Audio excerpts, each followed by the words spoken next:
मुंबईतील शिवसेनेचे 29 नगरसेवक आज गटनोंदणी करणार आहेत.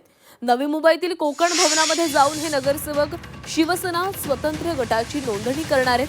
कोकण भवनामध्ये गट नोंदणी करण्यापूर्वी सर्व नगरसेवक शिवसेना प्रमुख बाळासाहेब ठाकरे यांच्या दादरमधील स्मृती स्थळावर अभिवादन करणार आहेत.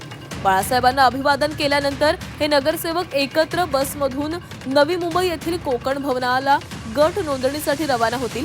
मुंबई महापालिकेतील वैधानिक आणि विशेष समित्यांच्या संख्येवरून सुरू असलेल्या चर्चांमुळे भाजप आणि शिवसेना संयुक्त गट म्हणून कोकण आयुक्तांकडे नोंदणी करणार आहे अशी शक्यता आता वर्तवली जाते.